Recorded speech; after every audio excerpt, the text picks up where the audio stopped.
1982년 뉴욕 마라톤 대회 때 일어난 일입니다. 정상인들이 모두 달리는 그 마라톤 대회에 신체 장애인이 거기 한 사람 끼었어요. 린다 다운이라고 하는 여성인데 그녀는 선천성 내성마비 신체 장애인이에요. 그러니까 목발을 짚고 달립니다. 양쪽 겨드랑이에 끼고 15,000명의 선수가 출발할 때 거기에 끼어서 26마일을 달린 거예요. 많은 신문 기자들이 1등에 관심이 있어 제일 앞장선 사람에게 계속 취재를 하고 하는데 유독 한 기자만이 이 린다 다운인 옆에 서가지고 계속 그를 따라다니면서 취재를 합니다. 오전 10시에 시작했던 경기가 오후 2시가 되면 다 끝나고 마지막 사람까지 다 끝나게 되어 있는데 마지막 한 사람 남겨놓고 다 들어왔어요. 누굽니까? 린다 다운만 지금 뛰는 거예요. 11시간 이상을 계속 목발로 의지해서 온몸에 땀을 흘리면서 온몸을 앞뒤로 흔들면서 그렇게 막 뛰고 있습니다. 누가 보건 안 보건 상관없이 달립니다. 결승점에 도착했을 때 거기에 취재한 기자들과 이 사실을 전해들은 많은 사람들이 집에 가지 않고 기다리고 있었어요. 11시간을 기다렸어요. 린다 다운이 도착했을 때 그냥 박수를 쳐주는 거예요. 그냥 박수가 아니라 눈물을 흘리면서 박수를 쳐주는 거예요. 감동하면서. 근데 이 린다 다운이 환호하는 시민들에게 이렇게 얘기했습니다. 나는 처음부터 입상하는 것은 꿈도 꾸지 않았습니다. 다만 끝까지 달리는 겁니다. 포기하지 않고 나는 끝까지 달리면 나는 승리하는 것이다. 그것이 나의 목표다. 그렇게 달렸습니다. 나는 그 목표를 성취했습니다. 나는 이겼습니다. 나 같은 장애인도 목표에 도달할 수 있다. 도전할 수 있다는 용기를 나는 지체 장애자들에게 나누고 싶었습니다.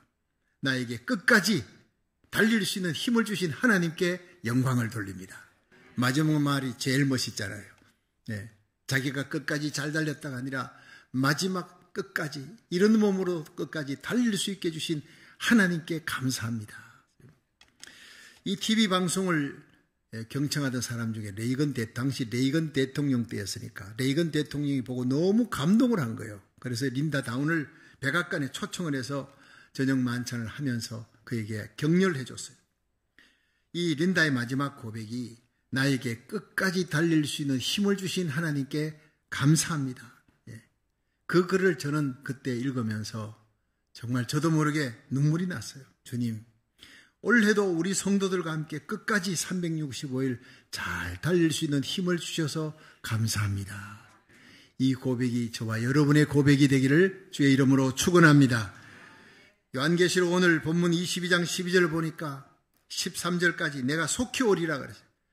상을 갖고 오리라. 각 사람에게 일한 대로 갚아주리라. 나는 알파와 오메가요. 처음과 나중이요. 시작과 끝이라 그랬어요. 여러분, 우리 하나님은 창조주예요. 창조하신 하나님, 시작하신 하나님, 심판하시는 하나님, 끝을 내시는 하나님입니다. 여러분, 세상 끝이 지금 다 됐다, 말세다 그럽니다.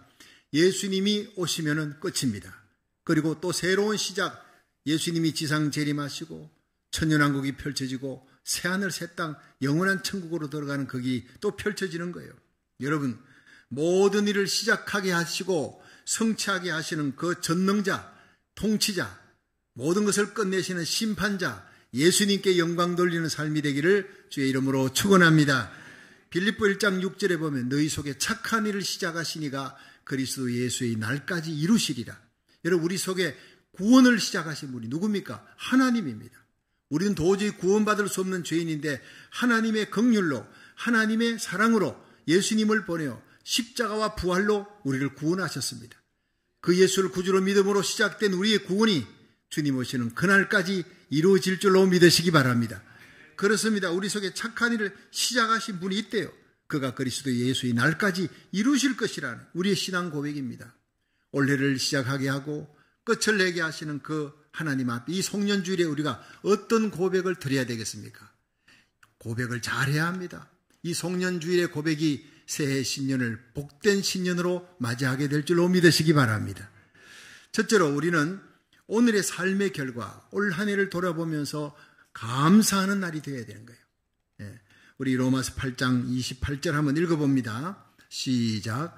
우리가 알거니와 하나님을 사랑하는 자, 곧 그 뜻대로 부르심을 입은 자들에게는 모든 것이 합력하여 선을 이루느니라. 아멘.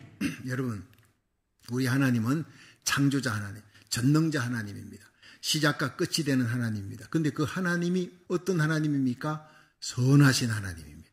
사랑의 하나님입니다. 하나님이 나를 향해, 여러분을 향해 행하신 그 모든 일들은 선한 일이라는 것을 믿으시기 바랍니다. 그 하나님 행한 모든 일은 사랑이에요. 내가 볼 때 저 사람 때문에 올 한 해 망쳤어. 저 인간 안 만났으면, 그 사건만 없었으면 내가 올 한 해 이렇게 힘들지 않았을 텐데 라고 생각하는데, 그 나쁜 사람, 내가 볼 때 나를 힘들게 하는 사람조차도 하나님의 선한 일 중에 하나에 들어가 있다는 거예요. 그걸 알아야 돼요. 그러면 우리는 감사하게 된다는 것입니다. 하나님을 사랑하는 자, 그 뜻대로 부르심을 입은 자들에게는 모든 것이 합력하여 선을 이룰 줄로 믿습니다. 이 고백이 굉장히 중요한 고백입니다. 빌립보 4장 6절에 보면요, 아무것도 염려하지 말고 염려거리를 감사거리로 바꾸라, 기도거리로 바꾸라. 한번 따라 합시다. 염려거리는 기도거리입니다. 근데 기도하되 감사를 붙여서 하는 기도의 능력이 나타난다는 거예요. 아무것도 염려하지 말고 오직 모든 일에 기도와 간구로 너희 구할 것을 감사함으로 하나님께 아뢰라. 골로새 4장 2절에 보면 기도에 항상 힘쓰고 감사함으로 깨어있으라. 그러면 영적으로 깨어있는 사람은 누구냐? 기도하는 사람인데, 감사 기도하는 사람이 영적으로 깨어있는 사람. 슬기로운 다섯 처녀처럼 깨어서 기도하며 등잔에 믿음, 소망, 사랑을 갖고 채워서 신랑 예수님을 맞이할 수 있는 공중재림에 올라갈 수 있는 사람 누구냐? 감사 기도하는 사람이에요. 기도하되 감사에 깨어있는 성도 되기를 주의 이름으로 축원합니다.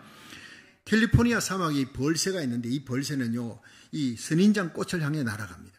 딱 날다가 선인장 꽃만 보이면 손살같이 날아가서 거기서 이제 꿀을 빨아먹는 거예요. 근데 하늘을 나는 새 중에 이 대머리 독수리, 이 독수리는요, 꼭 죽은 시체만 찾아가서 내려가가지고 쏜살같이 가서 산 동물보다 죽은 시체를 향해서 날아가는 거예요. 여러분, 어떤 사람은 생각하는 것마다 긍정적이에요. 어떤 사람은 생각하는 것마다 부정적이에요. 무슨 사건이든지 똑같은 일인데도 긍정적으로 보는 사람은 벌새고, 부정적으로 보는 사람은 독수리, 대머리 독수리입니다. 예. 그러니까 언제나 불평거리, 원망거리만 찾는 사람이 있어요. 올 한 해 원망거리, 걱정거리, 불평거리가 얼마나 많았어요. 그렇지만 생각해보면 감사거리도 많이 있습니다. 여러분, 오늘은 감사거리를 찾는 날이 되기를 주의 이름으로 축원합니다. 그래야 하나님이 다가오는 새해 복을 주신다는 사실이에요. 우리 허물이 참 많습니다. 살아가다 보면 내 삶의 이력서에 그건 지워버렸으면, 딜리트 시켰으면 참 좋겠다 싶은 그것조차도 하나님이 쓰신다는 거예요. 제가 이런 얘기를 참 좋아합니다. 신사임당 얘기. 신사임당이 어느 날 대감집에 초청을 받아서 대청마루에 올라가서 그분들과 이런저런 시를 나누고 얘기를 나누고 있는데, 근데 그 아래에 멍석 깔고 음식을 먹고 있던 사람들 중에 한 여인이 슬피 울고 있는 거예요. 흐느끼고 있는 거예요. 본능적으로 그 여인을 향해 눈을 돌려봤더니 그 여인이 뭔가 일이 벌어졌어요. 그 신사임당에 내려가 봤더니 여인이 옷이 버려진 거예요. 아주 비단의 좋은 옷을 입고 있는데, 선비의 부인인데 가난한 선비예요. 초청을 받았지만 옷이 남루해서 갈 수가 없으니까 그 부잣집에 빌려가지고, 부잣집 마나님한테 옷을 빌려서 고이 입고 갖다 주겠다 했는데, 옆에 있는 선비가 먹다가 그냥 음식을 쏟아가지고 자기 옷에 다 묻었어요. 지울 수도 없는 거예요. 큰일 났어요. 살 수도 없어요. 그래서 울고 있는데 신사임당이 걱정하지 말라. 그 옷을 벗어라. 안에 속치마만 입고 있어라. 그리고 그 옷을 벗은 치마에다가 이제 먹물 갖고 와라, 벼루 갖고 와라 갈았어요. 그 붓으로 멋있게 그림을 그립니다. 이 그림을 친다 그러지요. 멋있게. 그래서 그 허물이, 떨어졌던 국물이 허물이 바위가 되기도 하고, 시냇물이 되기도 하고, 하늘에 떠 있는 구름이 되기도 하고, 그 형편없는 허물이 멋있는 그림을 그리면서 그림의 한 작품 속으로 들어가는 거예요. 다 그리고 난 다음에 이제 이걸 갖다가 팔면 이 옷보다 10배나 더 비싸게 팔 수 있을 겁니다. 이런 옷 10벌은 구할 수 있을 겁니다. 사람들이 모두 감탄하는 거예요. 그 대감이 내려와서 보더니 너무 명품이거든. 그 뭐 시장에 내다 팔 거 없어요. 내가 10배나 비싼 값으로 사겠습니다. 그래서 해결됐다 이 말이에요. 여러분, 우리 인생이 그렇습니다. 올 한 해 허물이 있죠. 아픔이 있죠. 속상한 거 있죠. 하나님은 그걸 지우는 게 아니라 그걸 토대로 해서 멋있는 명품을 만드시는 분이 하나님인 줄로 믿으시기 바랍니다. 그렇습니다. 나는 부족합니다. 나는 죄인입니다. 그렇지만 나의 모든 죄를, 그 허물을 덮으시고 새롭게 출발하시는 우리 하나님께 영광 돌리시기를 주의 이름으로 축원합니다. 그렇습니다. 올 한 해 참 2024년 동안 달려오면서 얼마나 어려운 일, 위기 절박한 상황이 얼마나 많았습니까? 자녀들과 함께 아침에 출발해서 여러분 직장 갔다가 다 돌아옵니다. 저녁에 다 돌아오는 것 자체가 기적입니다. 그렇지요. 중앙선을 놓고 빠르게 달리는데 막 60마일, 70마일 이상 달리는데 사고 없이 이 집에 무사히 잘 도착했다. 직장 갔다 왔다는 것 자체가 기적입니다. 날마다 기적의 삶입니다. 어메이징입니다. 그런데 우리 교회는요, 사고가 나도 차는 대파돼도 사람은 다치지 않았어요. 예. 병원에 갔는데 괜찮다, 뭐 찰과상이면 괜찮습니다. 이런 일이 어디 있습니까, 목사님? 나라 살리기 일천번째, 기도의 공력이 쌓이고 쌓여서 하나님이 지켜준 줄로 믿습니다. 저는 그렇게 믿고 있는 것입니다. 살아계신 하나님, 우리가 기도했기 때문에 여러분 시편 91편 14절에 네가 나를 사랑한 적 내가 너를 건지리라. 네가 내 이름을 안 적 내가 너를 높이리라. 우리가 하나님 알고 사랑하고 기도하면 하나님이 우리를 위경에서 건져주시고 방패가 되어 그 날개 깃으로 덮어주시고 천인이 내 옆에 만인이 내 우편에 엎드러지는 날이 와도 이 재앙이 너에게 가까이 하지 못하리라. 여러분 그 말씀대로 된 줄로 믿으시기 바랍니다. 올해도 기도에 힘썼지만 내년에도 더욱 기도에 힘쓰고 송무영신 예배 드리면서 더더욱 기도에 새 출발할 수 있기를 주의 이름으로 축원합니다. 그렇습니다. 여러분 올 한 해 우리는요 마음속에 불평거리 원망거리 있는 거 다 지워버렸어요. 딜리트 시켜버리고 이걸 감사로 바꾸는 복된 날, 하나님 앞에 에베네셀의 기념비 여기까지도 오셨습니다. 하나님 감사합니다. 그럴 때 여러분 에베네셀의 기념비를 세우니까 하나님이 그 블레셋 병사를 다 물리쳐 주시고 그 사무엘이 사는 날 동안 블레셋이 쳐들어오지 못하도록 하나님이 계속 컨티뉴 지켜주셨다는 거예요. 오늘 에베네셀의 기념비를 쌓는 복된 날이 되기를 주의 이름으로 축원합니다. 두 번째로 우리는 용서하는 마음을 가져야 됩니다. 그래야 하나님께서 복을 주십니다. 우리 누가복음 13장 6절에서 9절 한번 읽어봅니다. 시작. 이에 비유로 말씀하시되 한 사람이 포도원에 무화과 나무를 심은 것이 있더니 와서 그 열매를 구하였으나 얻지 못한지라. 과원지기에게 이르되 내가 3년을 와서 이 무화과 나무에 실과를 구하되 얻지 못하니 찍어버리라. 어찌 땅만 버리느냐. 대답하여 가로되 주인이여 금년에도 그대로 두소서. 내가 두릅하고 거름을 줄이니 이후에 만일 실과가 열면이오니와 그렇지 않으면 찍어버리소서 하였다 하시니라. 아멘. 자, 여러분 여기 한 사람이 포도원에 무화과를 심었어요. 포도원에 무화과를 심었는데 이 무화과가 3년이 지나는 동안 열매가 안 맺히니까 주인이 도끼를 들고 와서 이거 쓸데없다. 땅만 버린다. 찍어버리고 다른 나무를 심겠다. 그건 당연한 거예요. 나라도 그랬을 거예요. 이거 뭐 관상수도 아니고 보기 좋으라고 한 게 아니라 열매를 얻기 위한 건데 이 열매가 없으니 3년을 또 기다렸는데 찍어버리겠다. 그건 당연한 일이죠. 그런데 이 가원지기가 그 도끼를 들고 있는 주인 앞에 그 도끼 자루를 붙잡고 주인이여 한 번만 한 해만 더 긍휼을 베풀고 이 나무를 내가 거름도 주고 두릅하고 내가 한 노력을 할 테니까 한 번만 더 기회를 주시기를 바랍니다. 여러분 하나님 앞에 우리는 죄인입니다. 하나님 앞에 올 한 해 열매 내놓을 게 없습니다. 그런데 하나님이 찍어버리겠다. 너 생명 걷어가겠다는 거지요. 그게 비유로 말하면. 그런데 과원지기 예수님이 하나님 우편에서 우리를 위해 중보하며 기도하시는 그 예수님이 우리 이름을 부르며 눈물 흘리며 간구합니다. 한 해만 더 참아주십시오. 분명히 열매 맺힐 겁니다. 내가 더 기도하고 노력하겠습니다. 그 예수님의 중보기도 때문에 하나님의 도끼날이 내려온 것입니다. 하나님이 그 심판을 거두신 겁니다. 한 해를 덤으로 살게 된 것입니다. 그것을 알고 우리가 한 해를 덤으로 하나님의 은혜와 감격으로 맞이할 수 있기를 주의 이름으로 축원합니다. 우리는 주님의 간구의 은혜가 없으면 단 하루도 살아갈 수 없는 인생이라는 것을 기억해야 되는 거예요. 그런데 오늘 본문 이 말씀 누가복음 13장 6절 앞에 보면 13장 4절에 이런 얘기가 나와요. 실로암 망대가 무너졌는데 그때 죽은 18사람이 예루살렘에 거한 모든 사람보다 죄가 더 있는 줄 아느냐? 아니라 너희도 만일 회개치 아니하면 다 이와 같이 망하리라. 당시에 예수님 계실 때 실제로 아마 일어났던 일인 것 같아요. 실로암에 망대가 무너졌는데 18명이 죽었습니다.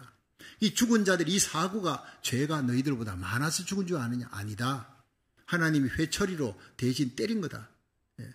자식이 죄를 범했어요. 아버지가 화가 나 있는 거예요. 그 자식을 향해 때리기 전에 이 메초리를 들고 방바닥을 땅땅 칩니다. 바로 그와 같은 겁니다. 여러분, 옆에서 올 한 해 얼마나 많은 사고가 일어났어요. 얼마나 많은 전쟁으로 사람들이 죽었습니까? 그리고 천재지변으로 죽었습니까? 얼마나 많은 교통사고로 죽었습니까?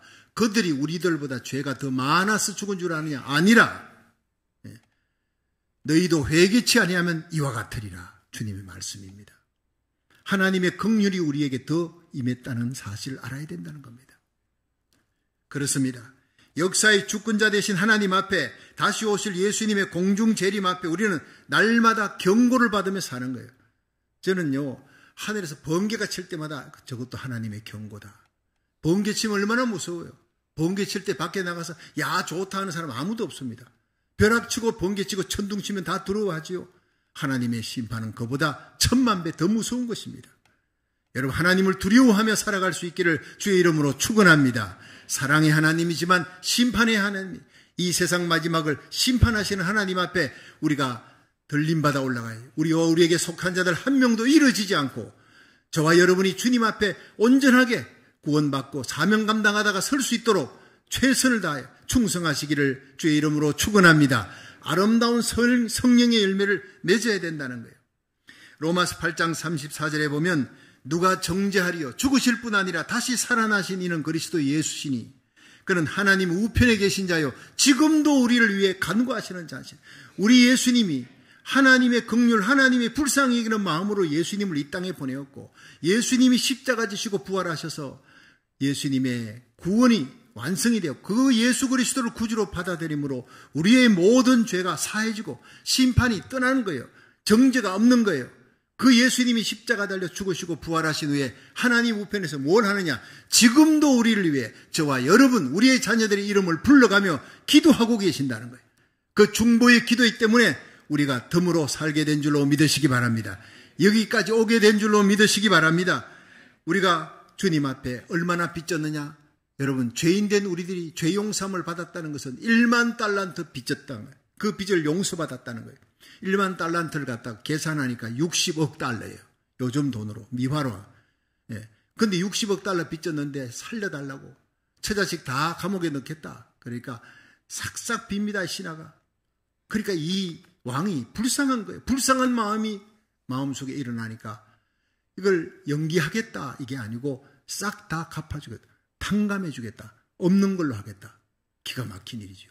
여러분, 60억 달러입니다. 1만 달란트입니다. 그 굉장한 돈을 탕감받고 얼마나 기뻤을까. 나가다가 자기에게 빚진 자를 만났어요. 그것도요, 100데나리온 하면 지금 말로 하면 한 3만 불 정도? 60억 달러하고 3만 달러하고 비교가 됩니까? 3만 불도 크겠지만 자기는 60억 달러 빚진 자, 용서받은 탕감받았는데 이거 여러분 100데나리온 3만 불짜리 그거를 용서를 못하는 거예요. 너 같은 놈 때문에 내가 왕 앞에 끌려가서 내가 다 죽을 뻔하고 처자식 다 감옥에 갈 뻔해서 싹싹 빕니다. 빨리 갚아라 그러니까 조금만 기다려 달라고. 자기가 왕 앞에서 빌 때 그렇게 싹싹 비듯이 그렇게 액을 복구를 하는데 용서해 주지 않고 감옥에 집어넣어 버린 거예요. 옆에서 보고 있던 사람이 왕 앞에서 싹싹 비는 그 모습을 봤거든. 어떻게 저럴 수가 있냐? 그 왕에게 얘기했더니 왕이 대노합니다. 노발대발하면서 데려와라. 내가 너를 용서함 같이 너도 용서해야 마땅한 거 아니냐? 나는 너의 빚을 얼마나 큰 걸 갚아줬는데 꼴난 그거 100데나리온을 갚지 않고 그대로 감옥에 다 처자식을 다 집어넣었단 말이냐? 나도 너를 용서 못하겠다. 처음부터 다시 원래 그대로.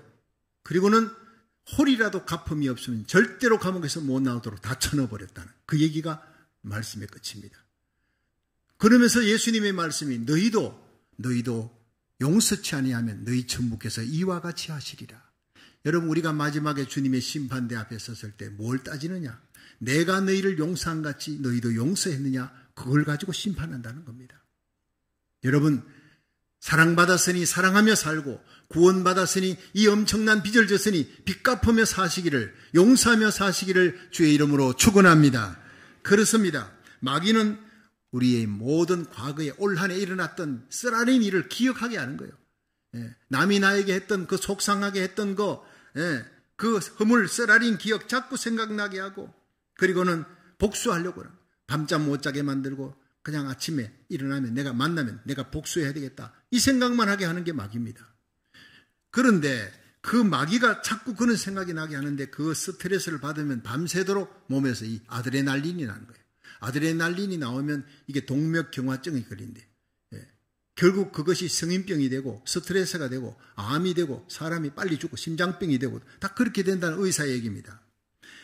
마귀는요, 지난 한 해의 실수와 쓰라린 기억을 자꾸 기억나게 하고 스트레스 받게 해서 분노하게 만드는데, 그래서 내 자신을 망치게 만든다. 이것이 자살 행위입니다. 자기 자신을 죽이는 행위입니다.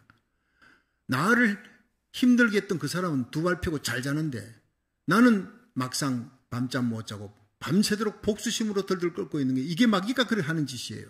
그런데 성령님은 아닙니다. 성령님이 오시면, 우리가 성령의 이끌림만 받으면 성령님은 우리를 십자가로 이끄시는 줄로 믿으시기 바랍니다. 십자가에서 보여주는 거예요. 네가 얼마나 큰 죄인이었는데 그 죄의 용서를 네가 받았지 않느냐, 탕감받았지 않느냐, 1만 달란트 빚을 용서받았지 않느냐, 그러므로 너도 용서해라. 그 별거 아니다. 그 사람 너에게 지은 죄 하나님이 갚아주실 것이다. 하나님이 사랑하면 회개할 것이고, 만약 회개 안 하면 하나님이 심판하고 처리할 거니까 너가 원수 갚으려 하지 말고 용서해라. 그러면 너에게 평강이 올 것이다. 할렐루야. 그렇습니다. 용서하는 자에게, 감사하는 자에게 하나님은 평강의 복을 주실 줄로 믿으시기 바랍니다.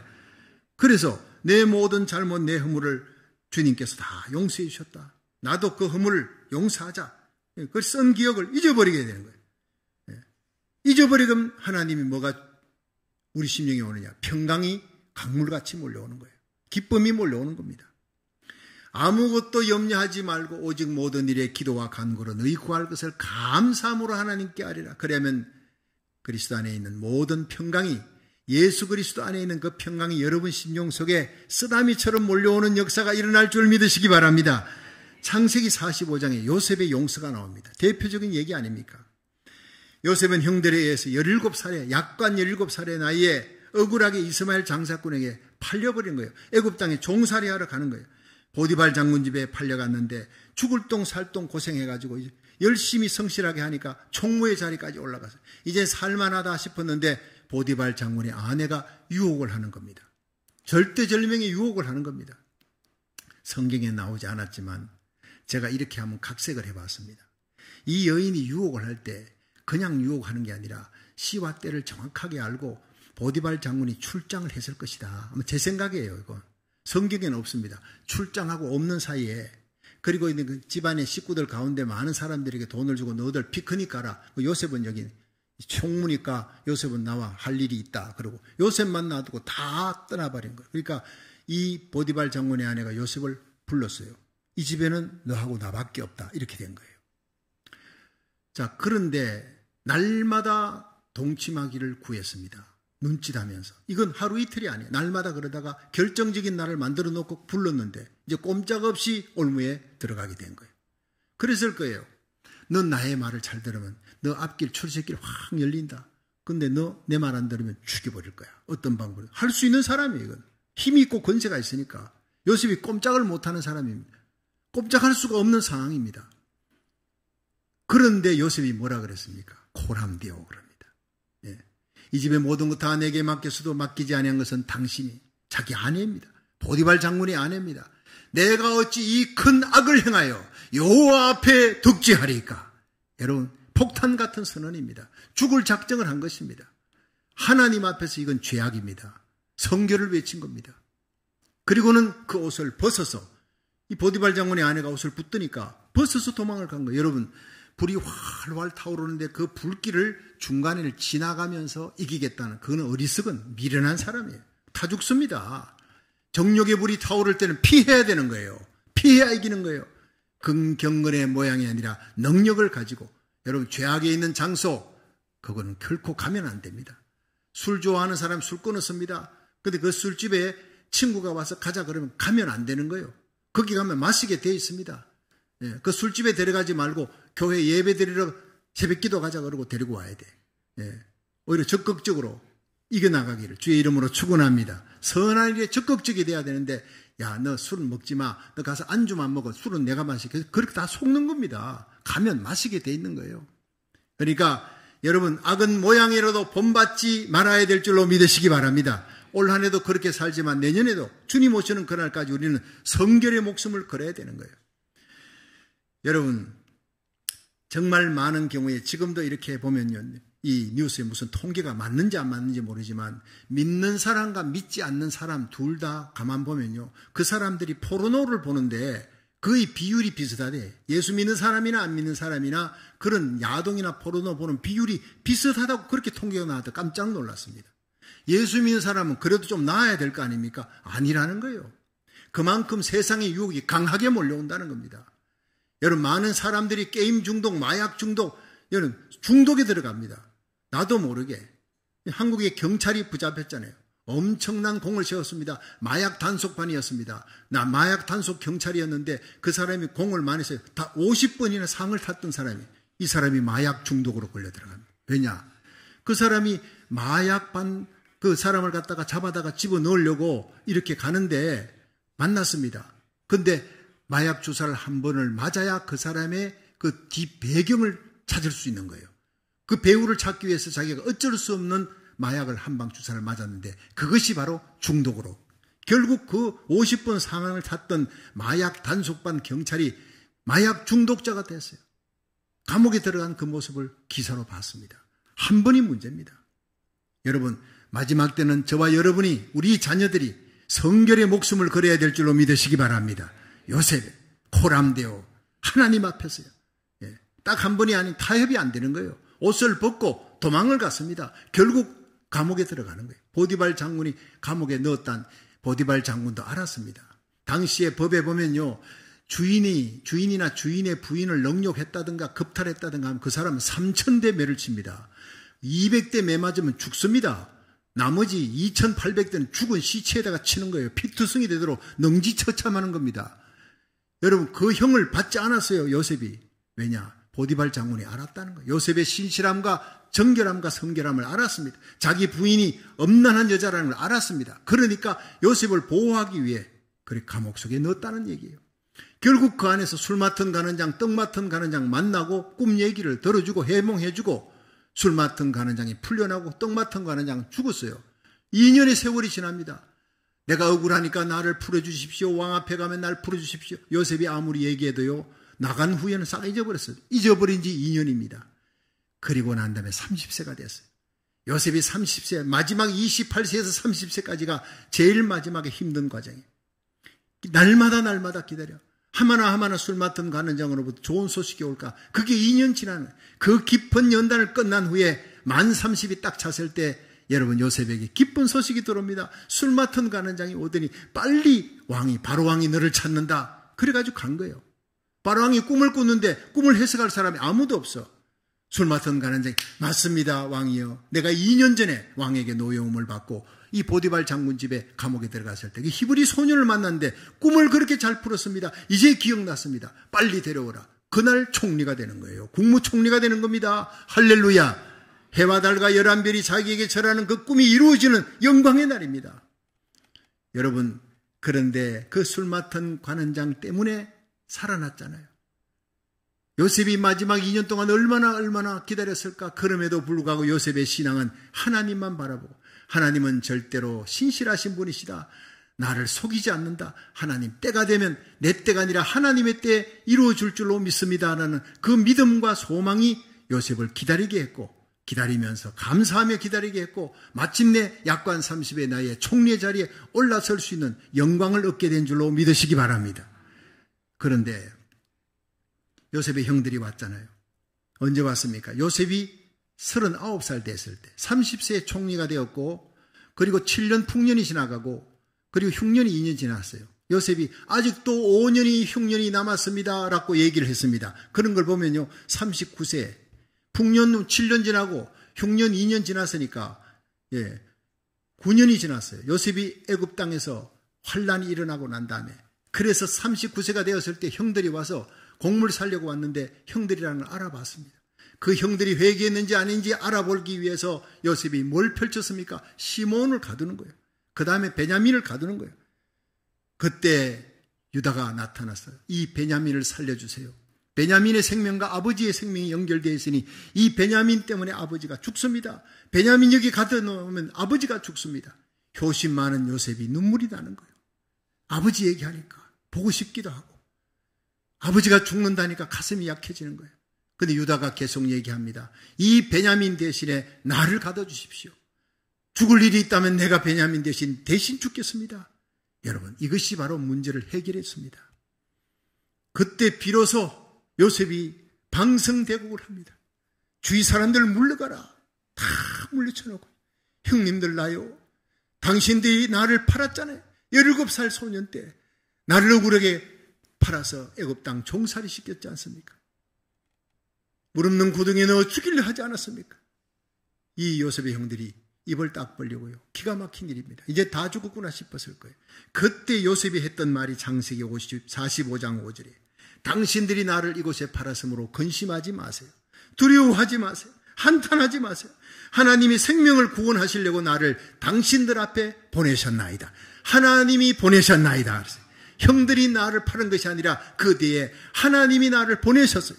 이 애굽 땅에 총리로 만들기 위해, 형과 아버지를, 처자식을 살리기 위해 하나님이 나를 이 땅에 보내었습니다.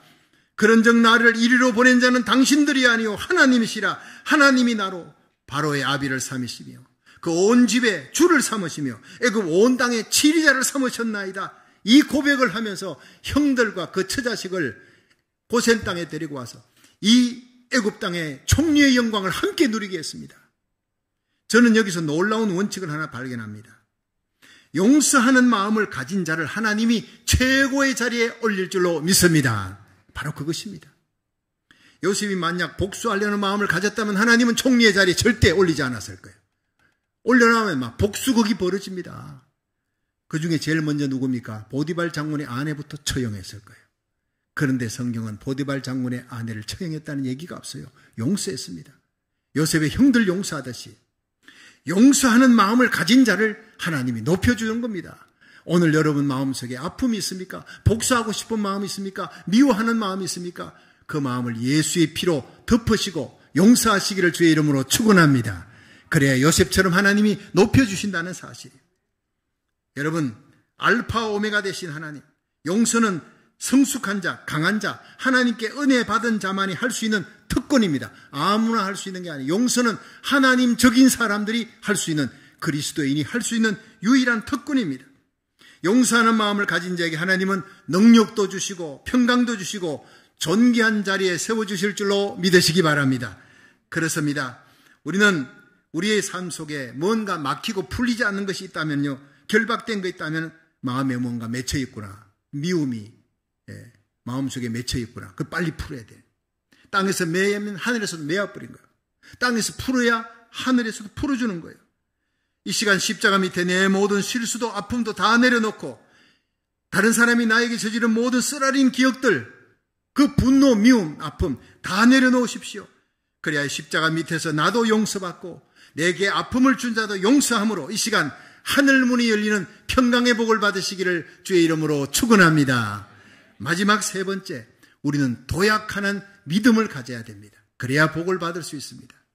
창세기 28장 16절에서 19절 한번 읽어봅니다. 시작. 야곱이 잠이 깨어 가라되 여호와께서 과연 여기 계시거늘 내가 알지 못하였도다. 이에 두려워하여 가로되 두렵도다 이곳이요 다른 것이 아니라 이는 하나님의 전이요 이는 하늘의 문이로다 하고 야곱이 아침에 일찍 일어나 베개하였던 돌을 가져 기둥으로 세우고 그 위에 기름을 붓고 그곳 이름을 베델이라 하였더라. 그 성의 본 이름은 루스더라. 아멘. 자, 여러분, 여기에 야곱의 위대한 도약이 나옵니다. 지금 이 야곱은요, 이 성경의 본문에 나오는 이 야곱은 아버지를 속이고 형을 속이고 지금 도망치다가 루스라는 땅, 황막한 들판이라는 거예요. 그런데 그 땅이 야곱이 잠자다가 하나님을 만나고 베델이라는 것을 이름을 바꿔버립니다. 하나님의 집, 하나님의 거룩한 성전이라는 뜻이에요. 왜냐하면요, 이 야곱은 태어나면서부터 형 발꿈치 잡으려고, 형을 따라잡으려고, 형 것을 뺏으려고 하는, 원래부터 사기꾼 기질을 갖고 태어난 거예요. 지는 거를 성부욕이 있고 지는 걸 도저히 못 참는 거예요. 그래서 어느 날 딱 보니까 형이 사냥을 좋아합니다. 사냥하고 돌아와가지고 막 배가 심히 고플 때 팥죽을 끓이고 있는 거예요. 팥죽을 끓이다 형이 팥죽 한 그릇을 달라고 그렇게 얘기하니까 형이 갖고 있는 장작권을 내한테 먼저 줘. 그러니까 배가 고파 죽겠는데 장작권이 뭔 이게 대수냐. 장작권 줄 테니까 팥죽 한 그릇 줘 하고 팔아버린 거예요. 근데 이거는 에서는요 농담이었어요. 에서는 진담으로 한 거 아니에요. 배가 고파 죽겠는데 썰마 장작권을 팥죽 한 그릇에 팔겠나 싶어서 그렇게 한 건데 하나님은 입술에 열매를 짓는, 하나님은 말한 그대로를 다 듣고 있는, 우리 예수 믿는 사람은요 농담도 그런 농담하면 안 돼요. 영적인 것을 갖고 함부로 농담짓거리 한 이 에서는요 나중에 통곡을 합니다. 하나님께 버림을 받습니다. 결국 야곱이 그 축복을 차지하지만 사실 야곱은 인간적으로 보면 에서보다 못합니다. 에서는 멋있잖아요. 에서는 사냥꾼이 요즘도 뭐 낚시가 어떠고 저떠고 사람들이 마지막까지 하는 남자 중에 남자들이 제일 잘하는 호연지기가 뭐냐? 사냥이래요, 사냥. 난 아직 사냥은 못 해봤습니다만 이 에서는 여자들한테 인기가 좋은 사람이에요. 남성미가 있고 의리가 있고. 자, 그런데 야곱은 늘 어머니 치맛자락만 잡고 그냥 부엌 주위를 뱅뱅 돌다가 그리고 아버지 속이고 형 속이고 늘 남의 거 뺏으려고 그러고요. 사기꾼입니다. 그런데 어떻게 하나님이 야곱의 편을 들고 에서 편을 들지 않았느냐? 딱 하나입니다. 다 부족해도 영적인 일에만큼은 내가 축복받아야 되겠다. 하나님한테 축복받는데 내가 어떤 일이 있어도 그 축복만큼 받아야 되겠다. 한두 뼈가 부러지고 위골되더라도 질질 끌려가면서라도 하나님 내게 축복해 주십시오. 그게 목숨을 건 사람이에요. 그래서 하나님 마음에 들었다는 거예요. 여러분, 우리가 인간적으로 부족한 점이 많아도 영적인 일에 하나님 앞에 복받는 일이라면 목숨을 걸 수 있기를 주의 이름으로 축원합니다. 저는 일생 살아가면서 37년 목회하면서 나라 살리기 1000번째 목숨을 걸었습니다. 하나님이 나는 우리 성도들에게 이 놀라운 축복을 저와 여러분에게 부어줄 줄로 믿습니다. 기도에 목숨 걸고 말씀에 목숨 걸고, 우리 주님 세운 게 뭐가 있습니까? 말씀과 기도 빼놓으면 아무것도 없어요. 그러나 말씀과 기도가 하나님의 교회의 최고인 줄로 믿으시기 바랍니다. 다른 프로그램은 그냥 반짝입니다. 그냥 잠깐 반짝하는 프로그램 소용없습니다. 말씀이 살아있고 기도가 살아있으면 성령의 역사가 일어나는 거예요. 그게 바로 진짜 교회인 줄로 믿으시기 바랍니다. 우리 교회는 가장 중요한 장점을 갖고 있습니다. 그런데 이 야곱은요, 가장 중요한 나머지가 99%가 부족한 사람이라도 하나님에게 영적 축복받고자 하는데 목숨을 걸었어요. 자, 그런데 결국에는 아버지 속이고 형을 속이고 쫓겨납니다. 형이 죽이려고 달려옵니다. 그래서 도망치다가 바단 하란으로 외삼촌 집으로 급히 도망을 치는데 잠을 자는 거예요. 빈들판의 루스 땅에서 돌베기를 하고 잠을 자는데 잠깐 깊은 잠이 들었는데 하늘문이 열렸어요. 하나님이 나타난 거예요. 보이는 하나님은 예수님입니다. 높이 들린 보좌에 하나님 앉아 계시고 거기에 천사가 왔다 갔다 오르락내리락 하는데 사닥다리가 있는 거예요. 여러분, 하나님 앞에 사닥다리가 닿아 있고 이 땅에 닿아 있습니다. 참 하나님이고 참 인간, 하늘 끝에 닿아 있고 이 땅에 닿아 있는 그분이 누구냐? 예수님입니다. 나는 곧 길이요 진리요 생명이다. 나로 말미암지 않고는 아버지께로 갈 자가 없느니라. 바로 예수님. 여러분, 예배는 예수 그리스도의 이름으로, 사도신경으로, 신앙 고백으로, 예수님의 십자가 부활로, 예수 그리스도의 이름으로 예배가 시작돼야 되는 거예요. 천사가 오르락내리락 올라가는 천사가 있습니다. 우리의 찬양이 올라갑니다. 기도가 올라갑니다. 헌금이 올라갑니다. 11조가 올라갑니다. 말씀은 하나님의 말씀이 선포 내려오는 천사예요. 하나님의 말씀, 성경 봉독, 메시지가 나옵니다. 베네딕션, 축도가 나옵니다. 이게 바로 예배 아닙니까? 오르락내리락 하는데 거기에 하나님의 음성이 들립니다. 야곱아, 내가 너희 누운 땅, 네가 지금 누워있는 그 땅을 너와 내 자손에게 다 줄 것이다. 너를 이 땅으로 다시 돌아오게 할 것이다. 내가 너를 지켜 사명 끝낼 때까지 결코 너를 떠나지 아니하고 지켜줄 것이다. 할렐루야. 얘기가 끝난 거예요. 야곱이 일어나 보니까 하나님의 음성 들리고 하늘문이 열렸어요. 여기가 하늘문이다. 하나님의 성전이다. 내가 하나님 앞에 감사하며 이제 편안히 나를 돌아오게 하면 11조를 드리겠습니다. 내 돌베개에 했던 이것이 성전 기둥이 될 것입니다. 거기서 길길이 뛰며 막 기뻐서 어쩔 줄 모르는 그 두려움이, 그 근심이, 그 염려가 변하여 찬송이 되고 평강이 되었습니다. 그것이 하나님을 만나는 예배의 특징인 줄로 믿으시기 바랍니다. 오늘 근심과 염려, 걱정, 두려움 안고 왔습니까? 하나님을 만나시고 찬양 가운데 하나님 말씀 가운데 성령의 기름 부음으로 하나님의 임재가 충만하기를 축원합니다. 그 두려움이 떠나고 염려 근심이 떠나고 찬양과 기쁨과 감사와 평강이 넘치기를 주의 이름으로 축원합니다. 그것이 바로 루스 땅이 베델이 된 것이에요.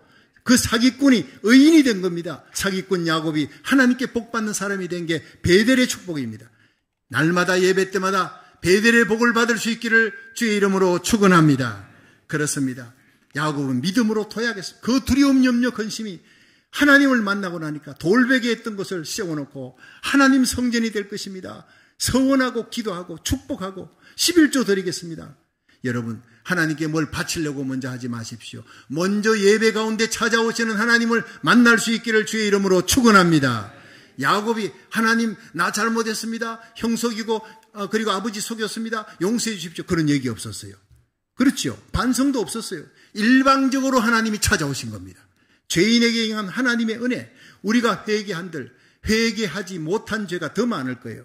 그래서 생각나는 모든 죄를 하나님이여 용서해 주옵소서. 나는 죄인입니다. 불쌍히 여겨 주십시오. 세리처럼 기도할 때 하나님의 은혜가, 하나님의 긍휼이, 하나님의 용서가 쓰나미같이 몰려오는 줄로 믿으시기 바랍니다. 나의 회개보다 더 큰 하나님의 사랑, 더 불쌍히 여기시는 하나님의 은혜가 오늘 이 시간 눈과 같이 쓰나미같이 여러분을 덮을 수 있기를 주의 이름으로 축원합니다. 그것을 체험한 것이 바로 도약하는 믿음, 야곱의 베델 동산입니다. 그렇습니다. 오늘도 하나님 앞에 나올 때, 우리 인생의 역경과 고난의 때, 슬픔의 때 하나님 만나고 하나님의 놀라운 음성 듣고 축복받는 기회로 삼아야 되는 거예요. 우리 인생에 여러분 염려, 걱정, 근심, 역경, 고난이 많잖아요. 그런데 crisis is the chance to meet our Lord. 여러분, 그 위기는 하나님을 만나는 기회가 된다는 거예요. 여러분, 올 한 해도 얼마나 위기가 많았어요. 내년에도 위기가 없다고 말할 수가 없습니다. 그러나 그 위기를 언제든지 염려거리, 걱정거리를 하나님 앞에 기도거리로 바꾸어서 하나님을 만나고 복받는 찬스, 기회로 만드시기를 주의 이름으로 축원합니다. 그 송구영신 예배 나오는 거예요. 한 해를 반성하고 한 해의 모든 잘못된 것, 그 더러운 그릇을 깨끗이 닦고 다시 하나님께로부터 새 날을 365일을 받는 겁니다. 하나님의 축복을 받는 겁니다. 복에 복을 더하시고 지경을 넓혀주시고 주의 손으로 도우사 환난을 벗어나 근심이 없는 복된 한 해를 맞이할 수 있기를 주의 이름으로 축원합니다. 오늘의 삶의 격을과에 대해서 감사하십시오. 모든 것을 합력하여 선을 이루시는 하나님의 절대 주권을 믿고 용서하십시오. 야곱처럼 믿음으로 도약하는 그런 축복을 받으시기를 주의 이름으로 축원합니다.